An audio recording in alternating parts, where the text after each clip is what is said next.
Muy buenas noches, estimados televidentes. Este es Enfoque 21, su programa producido por Canal Antigua y el diario Siglo XXI. Esta noche vamos a tocar el tema ¿qué pasa en Guatemala? Los problemas están siempre a la orden del día.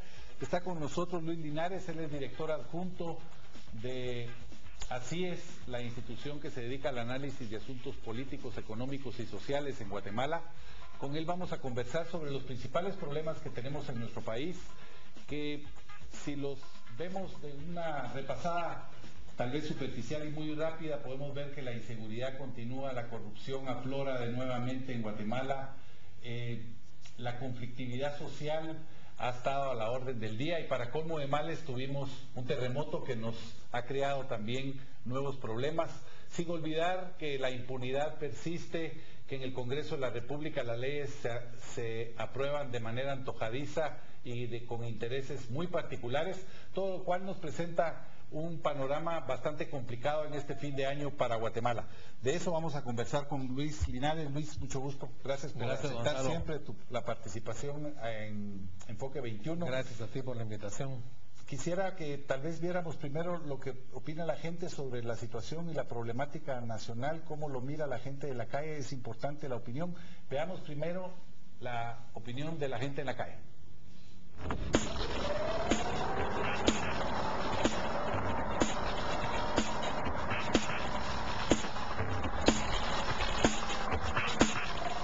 Pues no lo creo. Muchos asaltos, mucha delincuencia.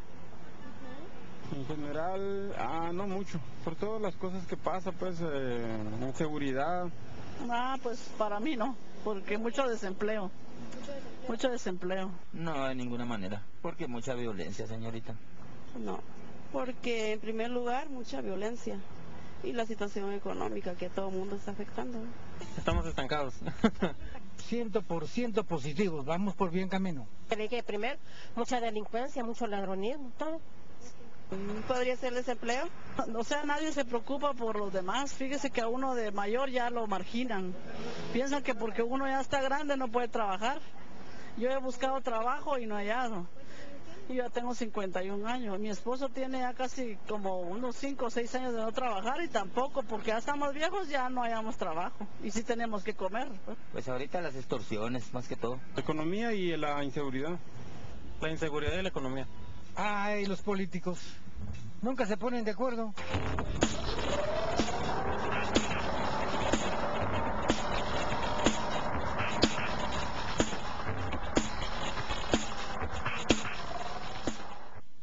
Luis, esto que vimos obviamente no es una encuesta, es un simple sondeo en la calle, pero sí refleja, son personas tomadas al azar, se escuchó una opinión positiva, sí refleja un sentimiento bastante frustrante. Desde el punto de vista del análisis que hace una institución como Así es, que se basa por supuesto en encuestas, pero también en el análisis que ustedes realizan, ¿podríamos decir que el país está mejor que antes, igual o que estamos peor? Pues yo creo que lo más que se puede decir es que estamos igual en cuanto a situaciones, por ejemplo, de inseguridad, que es la que aparece aquí en las entrevistas como la principal seguridad de la población, de la ciudadanía, pues hay la sensación de que la seguridad no mejora, a pesar de que desde el año pasado venimos ya con una situación de una reducción de la tasa de homicidios por cada 100.000 habitantes, pero hay otros temas de violencia, de inseguridad, como los asaltos, las extorsiones, etcétera, que no permiten que la gente se forme en la gente una sensación de mayor seguridad o de que al menos vamos por el buen camino. Aunado al tema el económico, del empleo, en donde también recién el INE entregó la encuesta nacional de empleo e ingresos del año 2012, en donde la situación de precariedad laboral pues se mantiene, continúa igual que la encuesta 2010 y 2011, así que en estos dos campos no hay mejoras sustanciales. Ya va pasando, ya pasó sobradamente el tiempo de la luna de miel, del beneficio de la duda para el gobierno, de la oportunidad de echarle la culpa al que estuvo antes, porque ya vamos llegando casi al año. Así que debieran verse acciones más concretas, más efectivas en los temas especialmente de seguridad, porque las variables económicas, este problema que señalaba la señora ahí, de una situación de desempleo especialmente dramática, especialmente para personas, no para jóvenes porque no tienen experiencia, y para personas de edad adulta, edad madura, porque ya están viejos. Entonces, porque hay una compresión, se ha comprimido mucho las oportunidades de empleo. Hoy fue un día particular en Guatemala. El Congreso estuvo a punto de discutir, pero finalmente no se logró la discusión, pero se dio una gran confrontación en torno a la Ley de Desarrollo Rural Integral, que yo, la opinión que tengo es que refleja la situación en el momento actual que vive el país, un país bastante polarizado ideológicamente. No hay puntos como intermedios o puntos grises, todos queremos o blanco o negro. Esto en realidad también complica un poco el escenario político del país y el escenario social mismo del país. Sí, que pone en primera plana, pone el tema ancestral de Guatemala, que es el de la tenencia de la tierra, y en donde pues hay dos posiciones, como decías, muy polarizadas, muy distantes unas de otras. Unos, los campesinos, que plantean una política más activa en materia de acceso a la tierra, que sea más efectiva en cuanto a cantidad de beneficiarios, y por otro lado el sector empleador, empresarial, y principalmente el sector agropecuario, que se niega rotundamente a cualquier solución que vaya más allá de lo que hasta el momento tenemos. Entonces, y tenemos que recordar que buena parte de los conflictos que se dan en Guatemala, aludías al inicio a la conflictividad, buena parte de los conflictos que sufrimos en Guatemala están relacionados con el tema de la tierra. Entonces, se necesita una acción efectiva. Lo de la Ley de Desarrollo Rural, pues yo pienso que es algo más programático que digamos, con preceptos de aplicación inmediata, pero es bien hacer como una satisfacción, como una válvula de escape, o como abrirle la llavecita de escape de la presión para aliviar un poco el tema de la conflictividad. Y por otro lado, se mira que también aparte que somos una sociedad muy polarizada, muy desconfiada,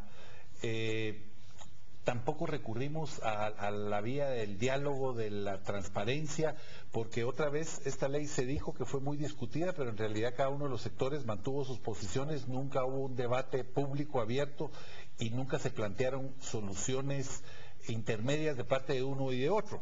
Exactamente, fue un diálogo de sordos, entonces no hay posibilidad de encontrar una zona gris en donde se puedan identificar soluciones que pudieran ser aceptables, porque se mantienen las posiciones maximalistas, o todo o nada.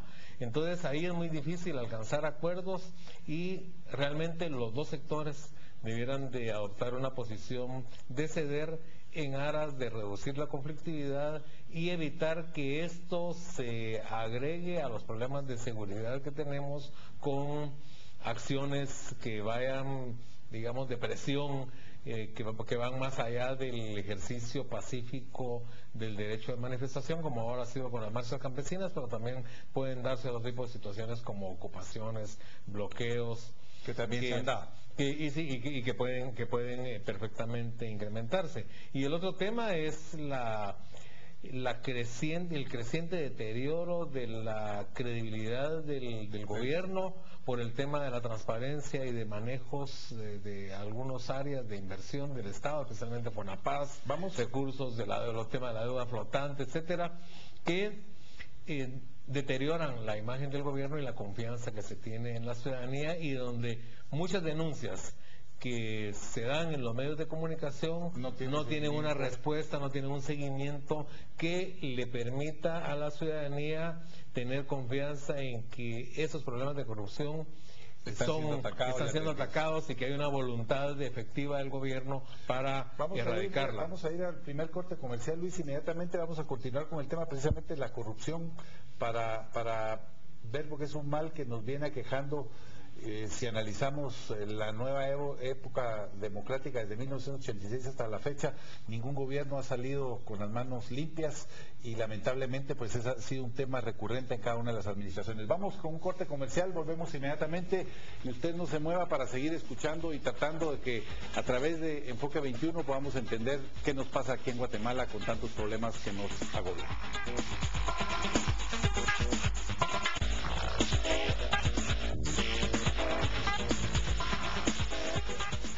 Estamos de vuelta con Enfoque 21 esta noche tratando qué pasa, problemas continuos agobian a Guatemala, problemas a la orden del día. Está con nosotros Luis Linares, director adjunto de Así Es. Luis, antes del corte conversábamos sobre el tema de la corrupción. Yo recuerdo que este ha sido un tema recurrente. En la época de la democracia cristiana del presidente Vinicio Cerezo se empezaron a hacer señalamientos de corrupción. Años después, el presidente en una declaración particular decía, mire, ahora sí hay corrupción, nosotros apenas nos quedamos con los vueltos. ¿Qué pasa en Guatemala? ¿Por qué hay tanta corrupción? Se acaba de aprobar una ley que evidentemente leyes existen, pero el problema es que no se ve una voluntad de combatir y terminar la corrupción. Sí, creo que esto que aludías al principio, digamos que el proceso, la corrupción que inició o que se dio a partir de la transición democrática, también antes tuvimos, es correcto. Recuerdo yo que en la época de Lucas se decía, bueno, también Íñigo Fuentes, que tuvo en su momento decían que grandes, solo dejó el quetzal de la carretera, que solo había dejado el quetzal de la carretera de Palín, el quetzal de Palín, y comparado con lo que pasó en tiempo de Lucas, pues también era como un principiante el general Íñigo Fuentes. Entonces hemos tenido una situación de creciente corrupción derivada, creo yo, fundamentalmente de la falta de castigo, de la impunidad que existe, que alienta a comportamientos cada vez más descarados, con acciones en materia de peculado, de robo, de lo que se llama eufemísticamente desvío de fondos, pero en realidad es una apropiación, un hurto de los recursos públicos cada vez más descarado y cada vez más frecuente en prácticamente todo tipo de contrataciones públicas, en el Ministerio de Comunicaciones, en los fondos, en las municipalidades, de manera que se da una situación en la cual también las muchas empresas sanas dejan de ser oferentes para el Estado porque saben que no pueden competir con las empresas corruptas, en donde incluso hay muchas versiones también cada vez más de narcotraficantes o gente vinculada al narcotráfico. Entonces, esto nos lleva a una situación también de cada vez más mayor corrupción en el manejo de los recursos públicos, a pesar de la ley de transparencia, a pesar de leyes como contra el lavado de dinero, de enriquecimiento ilícito, pero también estamos entonces el tema de la falta de eficiencia en los órganos de control, la Contraloría de Cuentas, el Ministerio Público y el Congreso en su función fiscalizadora, el presupuesto. Porque también se dice que muchos diputados cada vez más están involucrados en los temas de corrupción con la obra pública, como antes fue con el PACUR. Se volvieron prácticamente contratistas del Estado. Claro.